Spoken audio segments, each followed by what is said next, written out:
Hey everybody, my name is Brian Rose. I serve in the VCU School of Business Career Services office as the Associate Director for Career Education. As you can see, we're focusing on today on talking about LinkedIn.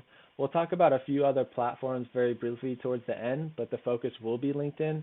Just so you know, we're going to be navigating to a few different websites throughout the presentation, so there might be a slight bit of lag here and there, but I'll definitely take my time when I do that to hopefully not disrupt any viewing.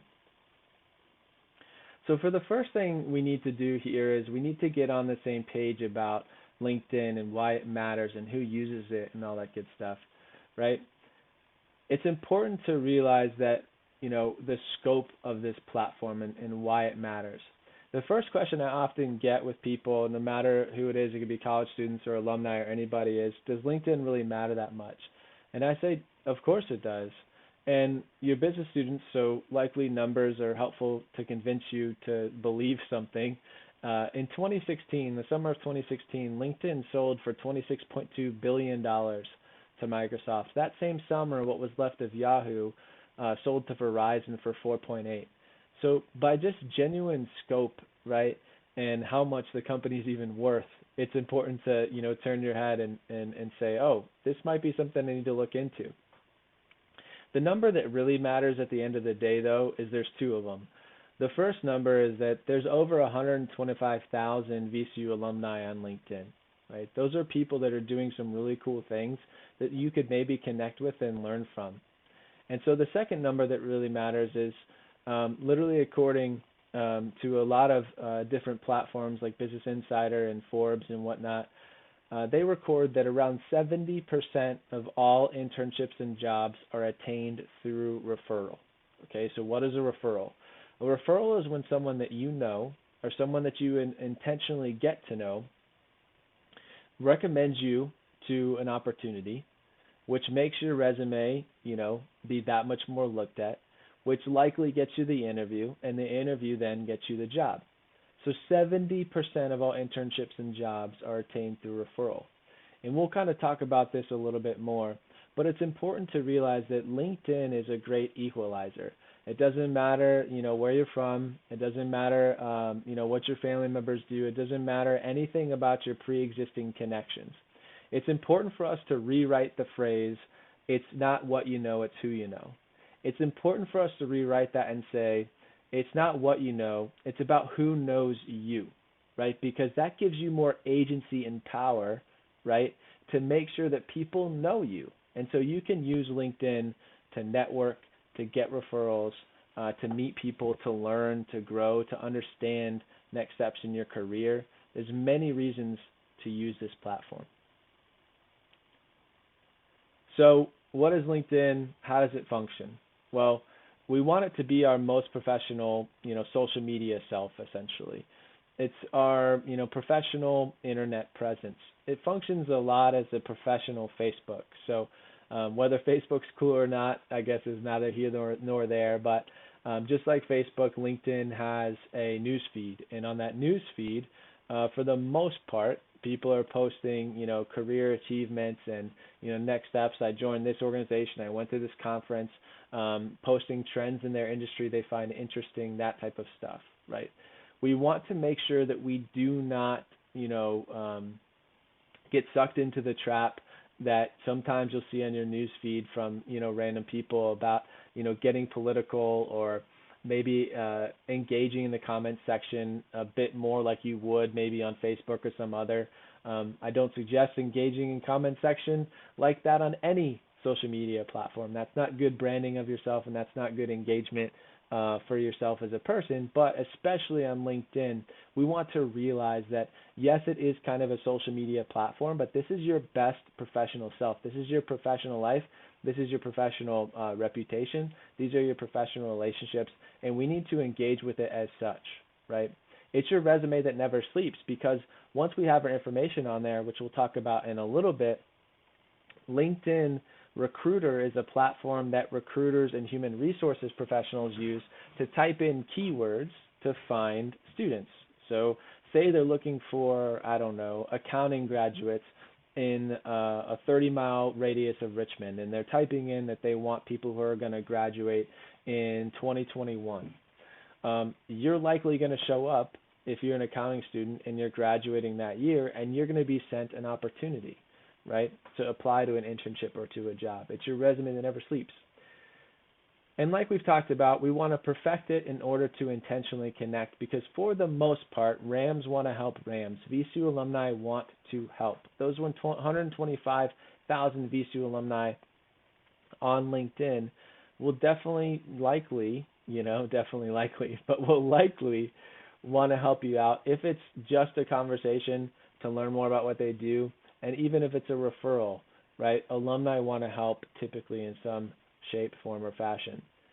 And as we kind of continue to talk today, you'll see these next slide here is kind of the top 5 things you need to know, and some of the sections you need to have and all that good stuff. The focus of today is having a profile so that you can then engage with LinkedIn. It's not just, hey, how do you have a profile? And that's the biggest leap, because it's not.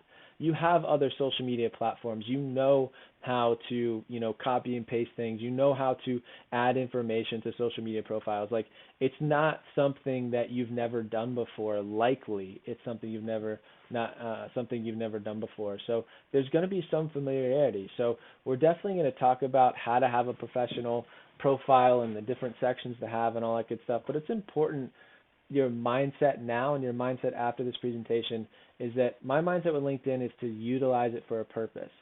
Have this professional presence in order to actually jump on this thing and utilize it. So top 5 things you'll need to know. We'll go through all of these things. Other sections to make sure you're including in things that you're doing. We'll talk about the headline, education, skills, and whatnot a little bit later in the presentation. So we have some profile pictures. Usually when I'm in person, I'll talk about these folks' names and titles and all that good stuff. I'm not necessarily going to do that since it's a public recording, but at least you see some good photo examples here. One thing with profile pictures to realize and understand is, for the lack of a better term, it really bums me out that likely, oftentimes the thing I hear that is holding alumni and students back from engaging on LinkedIn. It bums me out that the thing holding them back the most is a profile picture. A lot of times I hear, I got to get this professional photographer. When are y'all doing your headshots that you do once a year where you bring in a professional photographer and all that good stuff? You don't need a professional photographer anymore. Usually, whether it's you or a friend or a family member or a classmate or whatever, most of you have a camera in your pocket these days that has portrait mode or something similar that you can literally just dress up one day, do your hair, smile, and take a picture with a decent background, and now you have a professional headshot. So let's not let the lack of a professional headshot keep us from engaging on LinkedIn. So one thing that you'll see from all of these headshots, a lot of them are decently different, but you'll see just the consistent nature of it, that most of them have a view of their chest to the top of their head. That is a headshot. Typically, the frame is from the chest or so to the top of your head. That's what we're looking for out of a headshot when someone takes a picture.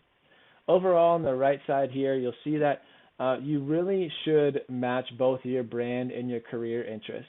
You'll see the individual at the bottom right here has grayscale, and this person has a bit more a creative job, and so it matches her industry and it matches her career interest. You'll see at the top left that this person has still, they're smiling, right? They're still engaging, but it is a bit more of a rigid background, and it matches, the career that they're in, and it matches their brand. They have a full suit on. They have a suit and tie. So a bit more a different approach. So maybe my accounting and finance students who are going to more rigid directions in regards to, company culture might want to consider, that type of look. So it's important to realize what I'm getting at here is, think about the career that you're going into and the industry expectations, and make sure that your clothing and the background and all that good stuff, match, what that is looking for. Cool? Like I said, grab a friend, portrait mode, and make it happen. It can be outside with an interesting but not distracting background. You see the bottom middle here. It's a nice, beautiful arch with the trees in the background, but the focus is on him at the bottom middle. So in the top middle, you'll see the background there is a nice wall with a different coloring that is not distracting, but it just kind of adds a little bit of a feature. So pick your favorite spot at VCU, pick your favorite spot in your neighborhood, wherever you want to take the photo. Just do your hair, wear clothing that matches your career interest, and typically, have at least a little bit of a grin or smile to be approachable. Because this is the first thing someone sees when they see your profile. It's immediately the first impression. The last thing I'll say on this, and I take a decent amount of time with this because this is probably the part of the profile that people mess up the most, is that a lot of times people just choose a picture that they were wearing nice clothes and it might be grainy, or honestly, I've seen a good amount of people where like they're at a bar and it's a night out and they have someone's arm cropped in their photo. It's just like, that is not your most professional self, right? That is not your most professional self. So why are we doing that with LinkedIn, right? Why are we having that presence? So it's important to realize this is our most professional self, and that's what we're projecting. So the next part here is we have the About section, which I'll show you where that is. So when you navigate LinkedIn, this is your profile. So again, the very first thing someone sees and the first impression they have is your photo, right? And then you have your headline, which we'll talk about now.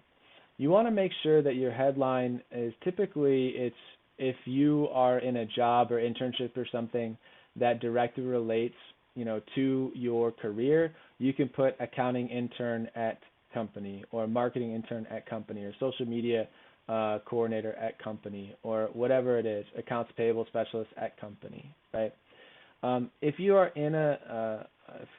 not necessarily in a current position that relates to what you want to do, just put accounting student at Virginia Commonwealth University and aspiring auditor, right? So you can make sure that you say, I'm an accounting student at VCU and I'm an aspiring audit professional. Something like that communicates, I am studying this and this is what I'd like to do, right? We don't just put aspiring audit professional, right? We want to say that we are currently a student. So accounting student at VCU and aspiring audit professional, right? So your headline, either the title of something that relates to what you're going to do in your career because you're in that position now, or the fact that you're putting your major and then what you're hopefully aspiring to do with that major.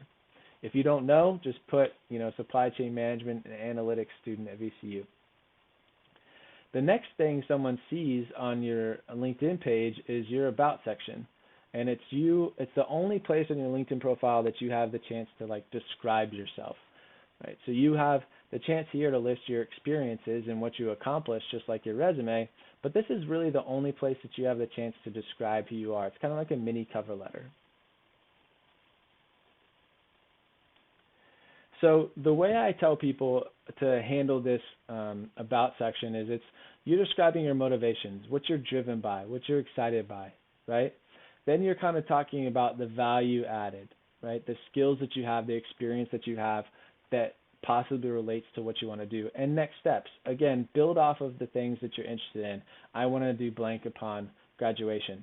So if a recruiter stumbles upon you, or you're connecting with someone that you met at an alumni event, or you're connecting with someone who's never met you before, this statement provides a lot of context as to who you are, what you're all about, what your skills are, and what you're interested in.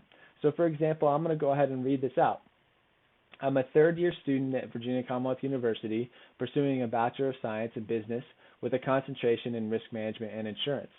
I'm a hard worker, fast learner, and always work to bring a collaborative spirit to all that I'm involved with. For 2 years, I've managed the VCU Residence Life and Housing Mailroom. Through that experience, I've developed such skills such as managing timelines, handling sensitive information, and supervising others. Through my coursework, I've created risk and insurance plans for hypothetical companies and families. It is my aim to become an underwriter upon graduation. So it's a quick 4 to 6 sentences, nothing super long, again, about who you are, what your background is, the value you bring, and then the next steps that you want to take after graduation. As you'll see, just like in your resume, you don't have to have the perfect experience to communicate that you have skills within a specific area. This person took the residence life and housing mailroom experience and communicated, hey, this is how this experience relates to risk management insurance. They also talked about, I have done blank, right, risk and insurance plans for hypothetical companies in the classroom. So you can incorporate a few different things in this statement to kind of like be a, mini 4 to 6 sentence cover letter. So we'll keep going here. So one thing we want to communicate is that a lot of times you'll see written, or maybe some people talk about, or as you look at different profiles, you'll see that people haven't necessarily copied and pasted their bullet points from their resume to their LinkedIn profile. And I know there's reasons, for that, but it's important, from our research, from what we've read, from what we understand with recruiters and everybody else, go ahead and copy and paste your bullet points from your resume into your LinkedIn profile. If something has bullet points on your resume, it should have bullet points on your LinkedIn profile. So we'll go ahead and show you that right now. I have literally copy and pasted the things that are on my resume into my LinkedIn profile, right? I go in here, and again, there might be a little lag on the recording here. I've typed in my title, it's a full-time experience. I've typed in my company, the location that I currently work here, and the dates of it, and then I literally copy and paste my information directly from my resume to my LinkedIn page. Go ahead and save here. And there's a couple reasons why we want to do that, right? And we'll get back, minimize that, get back to the presentation. There's a couple reasons why we want to do that. It's because when you connect with someone, whether you know them or not, or whether a recruiter finds you on LinkedIn, if they view your profile, they not only get to see your profile picture, the about section, but they get to see actual accomplishments. They get to see your resume online, right? It should be your resume that never sleeps, right? They should be able to see the things you've accomplished just like they could see the things you've accomplished on your resume. The second thing is, we talked about LinkedIn Recruiter earlier. We talked about how recruiters type in keywords. If you don't have details and information on your resume, they can't necessarily use keywords to find you. So if someone, I'm a recruiter, again, I'm looking for an accounting student graduating in 2021, and in the keyword section of LinkedIn Recruiter, I type in, I want someone who has some version of the word reconcile or some version of the word audit in their LinkedIn profile, and they're an accounting student graduating 2021, and they live within a 30-mile radius of Richmond. You're going to pop up, and you're going to get a message with that opportunity. But if you did not have the keywords from your bullet points of audit and reconcile, then you wouldn't show up. So it's important, copy and paste those bullet points, put it in your LinkedIn page. You will get opportunities sent to you. And when you connect with people you know, people you maybe haven't talked to in a few years, and people you don't know, it's going to be a great way for them to remind them of who you are, and also show them, if they've never met you before, what your skills and experience is all about. So one thing, we won't necessarily go through the process of making connections right now because I'll show you in a little bit. But one thing that I want to talk about with this is that making connections, it's really a quicker process than people realize.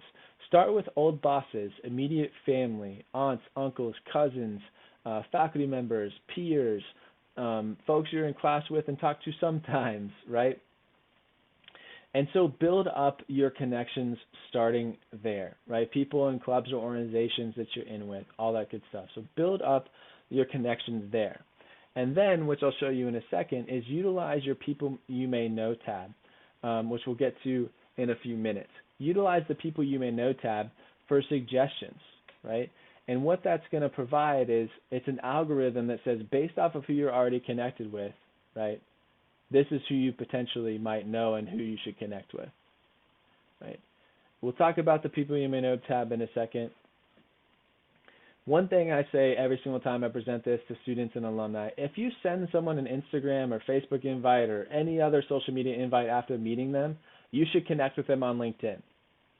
So, for example, I'm in an organization and I have an alumni event and I meet people at that alumni event and I get to hear about what they do and all that good stuff. I should not only connect with them socially, right, over Instagram and any other platform. If I do that, I should also show them and, engage with them on the my most professional self as well on LinkedIn, right? I should have them as both of those types of connections. So make sure as you're meeting people through organizations and all that good stuff, you add them. At career fairs, if you meet a recruiter, you need to add them on LinkedIn. Send them that customized message, which we'll talk about customized messages here in a second. But it's important to realize that we want to make sure that we're sending invites to people that we meet, that this is a common occurrence for us. So we're going to talk about that People You May Know tab as we talk about this. So this is a pretty busy slide here, but focus on the white part here, informational interviewing. So what is informational interviewing? A lot of you have probably heard of it, heard it written about, heard it talked about. What is informational interviewing? Informational interviewing is when you request to speak to somebody who's doing something that you're interested in. We talked about that 125,000 VCU alumni who are on LinkedIn. It's you reaching out to someone who might be doing something that you're interested in and requesting a time to talk, right? It's requesting a time to talk, to learn from them, right? Hello, I'd love to connect to learn more about your experience. The goal is to learn something first, right? Learning is networking. Asking questions is networking. Networkers who are the best at networking are the best at asking questions. So when you think about informational interviewing, it is all about asking questions and getting to know somebody. Maybe it's even someone that you've met before or know, right? Who you've said, oh, I know that, Tammy's always done accounting, and she lives in my neighborhood or apartment complex or whatever, but I've never really reached out. So let me reach out. She already knows me. Let me try and talk and learn about her experience. The thing with informational interviews is in the very least, they're a time to learn, grow, and get to know somebody new, right?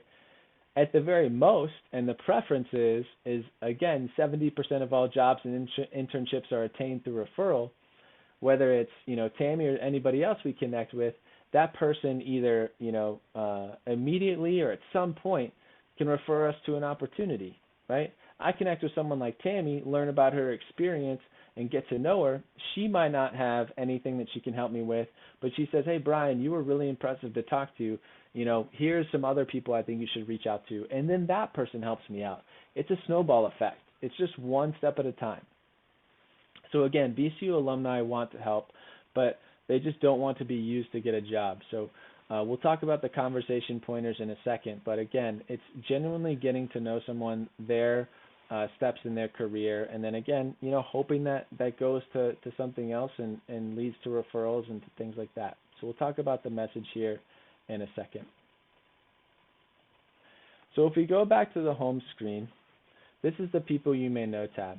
So someone just sent me a request, so they're up here. One thing we want to do with the People You May Know tab is you'll see down here with People You Know, it's telling me based off of who I'm already connected with, I might know these people. Oh, I know Kitty. Here you go. So sending a connection request. So again, we start with friends, family members, aunts, uncles, all that good stuff. And then we use the People You May Know tab to maybe connect with people who we would likely maybe thought to not type in their name. But at the end of the day, these are folks we might know and might be good to connect with. So it's definitely a good thing to utilize as you are trying to build your network. All right, so we're back to the home page here, and we're back to focusing on informational interviewing. So what you want to go ahead and do when you're trying to find VCU alumni, there's two main ways that you can go about doing that. So you use the search bar to type in people's names, all that good stuff, but then you hit this magnifying glass. And once you hit the magnifying glass, you can use some filters. And the filters that you're utilizing are towards the bottom here, so you want to scroll down. So when it comes to asking for information interviews or networking, there's a couple of different ways to do it. You might have a bucket list company. You might really want to work with Capital One. So you want to look at Capital One employees who are also, risk management insurance graduates and learn about what they're doing and connect with them, right? A lot of you might want to work outside of Virginia. So how do you get to work outside of Virginia? You don't just apply to jobs in Seattle and likely you're the number one choice, right? There's kind of some local bias. So what is one of the best ways I can make sure my resume is looked at and taken seriously? I can network a little bit. So for example, I'm a marketing student and I just want to network with somebody who has in their job title marketing. So I'm going to type in marketing. I'm going to type in Virginia Commonwealth University, and then I'm going to scroll back up because I think Seattle would be a pretty cool place to live. And then I'm going to hit apply. And then I see that there are 11 VCU alumni who have marketing either as a current job title or a previous job title in Seattle that I can connect with and network with. We're not going to click on these people's profiles and all that good stuff now. We're just using this as an example of, hey, there are people doing things that you're interested in doing with 125,000 VCU alumni all over the country that you can strategically network with and talk to and maybe have access to their network after a good conversation.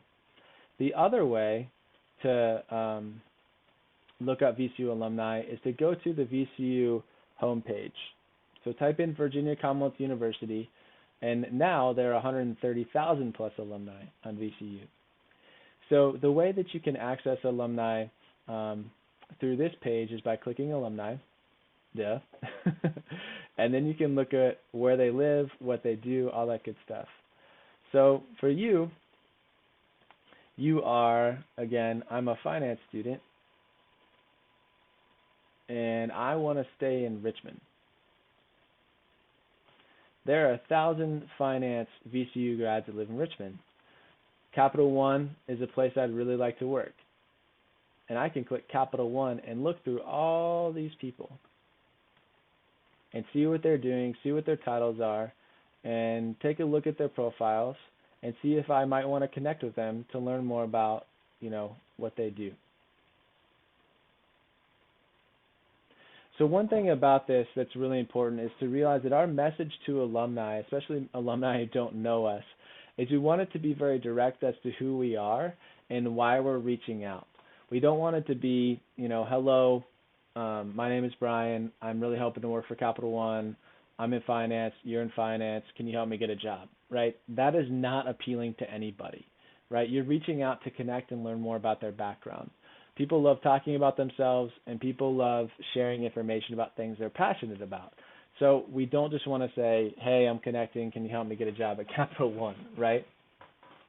This is a really good message to alumni. So as you saw in the previous view, there's a button that says Connect. And when you click Connect, what you're asked to do is provide a customized note. So it says, do you want to provide a customized note? With people like this, you're going to say, of course. And in that customized note, you have 300 characters. It's not a lot, right? But you have 300 characters to provide context as to who you are and why you're reaching out. So it's as simple as this. Hello, Abby. My name is Brian Rose, and I'm a first-year student at VCU studying risk and insurance. I hope you're hanging in there, given the times. I saw you had experience in the underwriting field, and I enjoy the chance to connect and learn more about your experience. So one thing we did with this is you'll see we customized it a little bit. You see in the middle we mentioned, I hope you're hanging in there given the times. I'm recording this and I wrote this during, the pandemic that we've all kind of been going through. So it's important to realize that you can customize that middle part. You could substitute that and say, I saw we both were connected to blank, right? So you can reference, connections that you have in common. So you can add a little customization here in the middle. But the bottom line is you're introducing yourself, what you're studying, why you're reaching out. I'm interested in this. I see you have experience there. I'd love to connect to learn more about your experience. From there, what you're going to do is hopefully Abby is going to, accept your request. And from there, you can send messages to each other to set a time to chat. More often than not, these conversations are over the phone. They can be in person, but typically at first they're over the phone. So set a time to chat. And the conversation pointers for informational interviews that I offer is have a plan. Ask 5 to 10 questions. The best part of networking in this way is that you're in more control than you are in in-person networking. What I mean by that is you can literally have a notepad out with 5 to 10 questions that you really want to ask based off of Abby's experience. She did this, and then this, and then this. Oh, that's interesting. Tell me more about this. Tell me more about that. What was that experience like? You went to VCU and then got your master's at this different place. Tell me about that path and how you decided to get your master's. So you can have a plan of asking questions and make sure you reference that plan while you're on the phone. You don't necessarily always have that capability in person. And always begin connecting with just like something simple. How'd you decide to go to VCU? Again, when you have this conversation, whether it's in person or over the phone, you're just trying to create a connection. You're trying to get to know someone. You're trying to make this natural, right?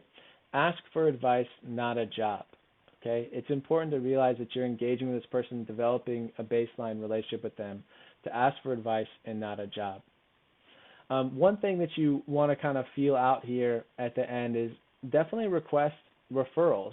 If you feel like the conversation has gone pretty well, I would ask the question of, hey, do you suggest anyone else I, talk to get some context about the risk and insurance field, or, about, as we talked about and showed earlier, the Seattle search that we did for marketing. You could talk to that person and say, hey, it sounds like you've had a great experience in the Seattle area. Would you suggest me to reach out to, anybody else that there's a VCU alum or any good contact to reach out to if I'm trying to make it out to the Seattle area?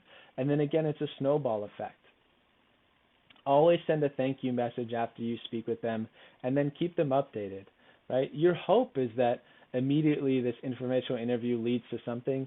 Abby or anybody else, or this fictitious Abby or anybody else essentially says, hey, Brian, it's really great chatting with you. Send me your resume. Let me see how I can help with this internship. Let me see how I can help with this job, or something like that, right?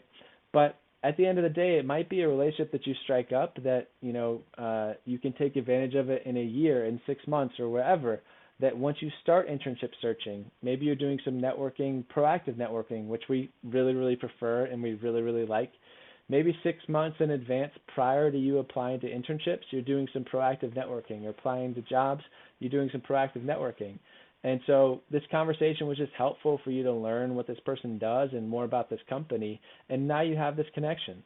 So in 6 months, when you're actually applying to jobs, you can reach out and say, hey, Abby, I hope you've been doing well. I really enjoyed our conversation a few months back. Just want to let you know I've started applying to internships. If you know of anything, I'd love to hear about it. And then that relationship can be a bit more functional after you've had a good first conversation. Anyways, I'm going to get off my soapbox and stop chatterboxing. This is kind of really a good way to think about networking and realize it's a very typical way to engage. So, don't be nervous about it. Ask us questions in business career services and get confident with it, because it's really something we want to be doing. What I want to quickly show you is if connecting on LinkedIn is a bit, intimidating, because these are people who haven't necessarily already volunteered to talk and connect with you. I did want to briefly show you Biz Connect. All you have to type in Google, literally just type in VCU Biz Connect. It's the first thing that comes up. You can log in with your VCU credentials, and then you have access to this Biz Connect network. And just like LinkedIn, you can search based off majors and locations and all that different stuff, people that you can connect with. The good thing about Biz Connect is all of these people, every single one of the people in Biz Connect have raised their hand and said, I will talk to a VCU student. If they reach out, I will talk to them. LinkedIn, it's not the same way. You're hoping that they're interested in talking to you, right? So you might send some messages on LinkedIn and never hear back, and that's just the way it is. But VCU Biz Connect, it's very typical that you're going to get a response every time, and every person you reach out to, like I said, they've already said, I will talk to VCU students, I will conduct informational interviews.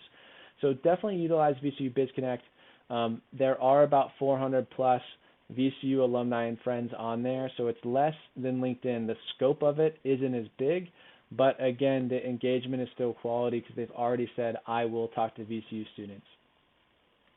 The next thing here I want to reference you to is definitely go to Handshake, go to our resources page on Handshake, and look at the LinkedIn Learning Courses PDF that we've created for you.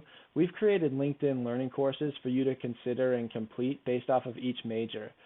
With VCU has paid for each one of their students to have access to LinkedIn Learning, which provides you an opportunity to complete courses that build skills outside the classroom that you might not learn inside the classroom. So if I'm a marketing major, I can do an intro to digital marketing certification. If I'm an IS major and I don't feel super confident in Python or any other IT thing, I can do intro, intermediate, advanced level courses on LinkedIn Learning for most subjects out there. And then once you complete the courses, you can add them as certifications and training on your LinkedIn profile as kind of a cherry on top. And sorry, I skipped a slide. The last thing here that I want to talk about before we wrap up is definitely go ahead and update your Handshake profile. If you have a resume and a headshot, you can have a LinkedIn profile, right? Because you're just essentially copy and pasting your resume and just posting that headshot on there. If you have a LinkedIn profile, a headshot, and a resume, you can have a Handshake profile. So please do log into Handshake. All VCU students have a Handshake profile, right? And then log in using your VCU credentials. So whether you know it or not, you have a Handshake profile. What Handshake is it's our employer database. It helps you apply to jobs and internships. It helps you register and attend career fairs. There are on-campus interviews that you can locate, apply to, and complete, which in today's situation, it is virtual. Those on-campus interviews are virtual now. But bottom line is go to Handshake, update it, and we want to make sure we're copy and pasting our resume onto Handshake, the sections of it, just like we are our LinkedIn page. And then when it comes to updating your profile, these are the things that we want to make sure we're doing. I've already said, using the same headshot. I've already talked about the resume piece. Attach your resume in PDF form, because since the pandemic, on Handshake, employer reach outs to students has gone up 400%. I'll say it again. Since COVID has started and everything went virtual, employer reach outs to students with public profiles with resumes attached and resumes that are completed, or profiles that are completed, just like your LinkedIn profile is completed, right, has gone up 400%.